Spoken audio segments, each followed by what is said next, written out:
السلام عليكم ورحمة الله وبركاته. أحبتي في الله، معاكم أختكم في الله مامة عمر وكريم. طبعا بقى إحنا في موسم القطايف، فقلت لا أنا مش هعدي السنة دي إن شاء الله إلا لما أوريكم أنا بحشي القطايف بتاعتي إيه وبعملها إزاي. يلا بينا على الفيديو أقول لكم أنا بعملها إزاي. يلا بينا. علشان احشي القطايف بتاعتي انا جبت نص كيلو قطايف، او طبق القطايف ده انا بصراحه مش عارفه هو قد ايه. وجايبه مكسرات، مشكله يعني مكسرات سوداني على مكسرات. تمام. وبحشيها، بحب قوي قوي احشيها من البلح اللي هو العجوه ده يا جماعه. بتبقى تحفه، يعني بتبقى جميله جدا جدا. وطبعا محضره الشربات بتاعي. كل اللي هعمله بقى القطايف يا جماعه علشان ما تنشفش منك وانت بتعمليها. اول حاجه وانت بتعمليها يعني حاولي بقدر المستطاع ان انت لما تكوني جايباها من عند الراجل ما تسيبهاش كذا يوم علشان تبداي تعملي فيها، لانها هتنشف ولما تيجي تقفليها مش هتعرفي تقفليها خالص. دي اول حاجه. تاني حاجه، لما تيجي تعمليها حاولي انها تكون متغطيه، يعني ما تحاوليش خالص خالص ان هي تبقى ايه، تسيبيها يعني كده مفتوحه علشان ما تنشفش برضو منك ومش هتعرفي تقفليها. فحاولي كل ما تاخدي واحده تروحي قافله الكيس بتاعك كده واحشيها بقى بالطريقه اللي انت عايزاها. طبعا في ناس بتحط جوز الهند وزبيب وسكر، انا بصراحه ولادي ملهمش اساسا في الزبيب وجوز الهند ده خالص خالص خالص. فانا بفضل ان انا احشيها بقى ايه، سوداني، مكسرات، عجوه. دي بتديها طعم جميل جدا جدا. وطبعا معايا كيس بقى، كيس عادي، الكيس بتاعها هحشي وهحط فيها. تمام. بصوا يا جماعه، بسم الله. حاولي تقفليها طبعا كويس، علشان زي ما قلت لحضراتكم انها ممكن تفتح منك وانتي بتحطيها في الزيت. تمام. لو عندك بقى بتاعه القطايف اللي هي بتقفل القطايف، انا موجوده عندي بصراحه بس نسيت اجيب. هحاول ان انا اطلعها واعمل بيها اهو كده. تمام. بسم الله، عشان لسه طازه ما شاء الله، تتقطع منك.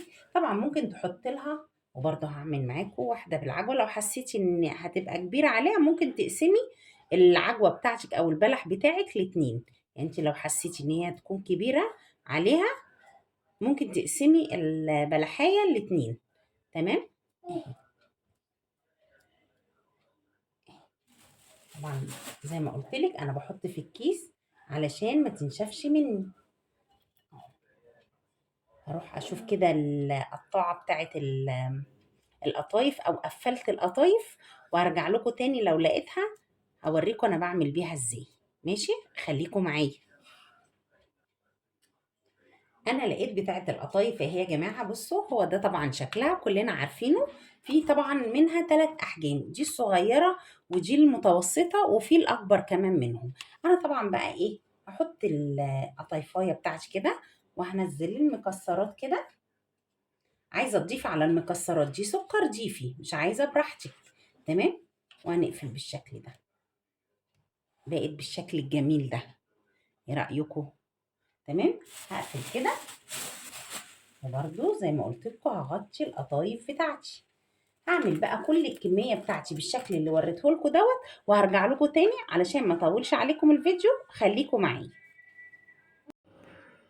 كده انا خلاص حشيت كده القطايف بتاعتي كلها. وده العسل بتاعي. العسل بتاعي يا جماعه عباره عن كوبايتين من الميه وكوبايتين من السكر وكيس فانيليا وعصره ليمونه، ولو في عود قرفه تمام، مفيش مش مشكله. اول ما بتحطي السكر على الميه وبتحطيهم على النار، انا ما بقلبش خالص، انا بسيب السكر زي ما هو في قلب الميه. اول ما بيغلي بتلاقي السكر داب.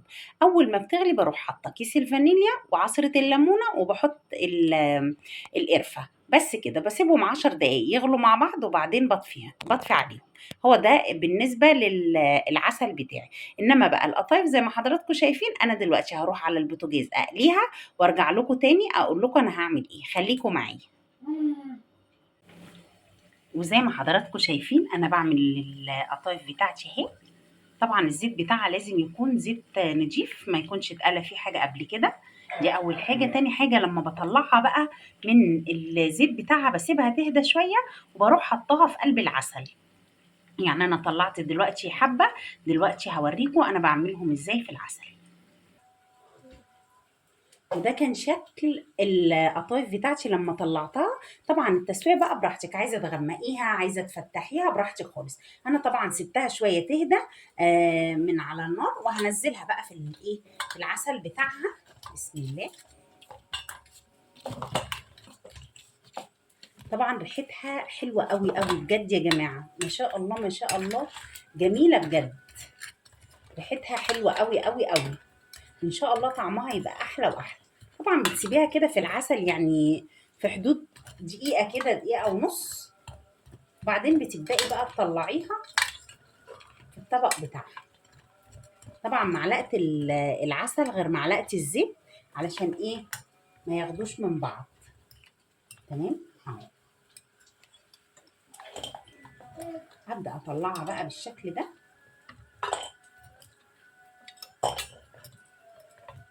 كل سنة وانتم طيبين ورمضان كريم، ويعود عليكم الأيام يا رب بألف خير وصحة وسلامة، وتبقوا فرحانين كده بأولادكم، ويكونوا في أحسن صحة وأتم حال يا رب، اللهم آمين. طبعا بقى دي حاجات كده ايه، رمضانية، طبعا لازم نعملها. ده كان شكلها كده بعد ما طلعتها. بقى هخلص الكمية بتاعتي بالشكل اللي حضراتكم شايفينه ده، وهرجع لكم تاني، خليكم معايا. وبكده نكون خلصنا القطايف بتاعتنا. ايه رأيكم بقى؟ بصوا يا جماعة، بصراحة الكاميرا ظلماها بجد. انا من الناس اللي بحب احمرها شوية، علشان انا بحبها ناشفة. تمام، انت عايزة تفتحيها عن كده شوية فتحيها، عايزة تسيبيها او تعمليها زي ما انا عاملاها كده اعمليها.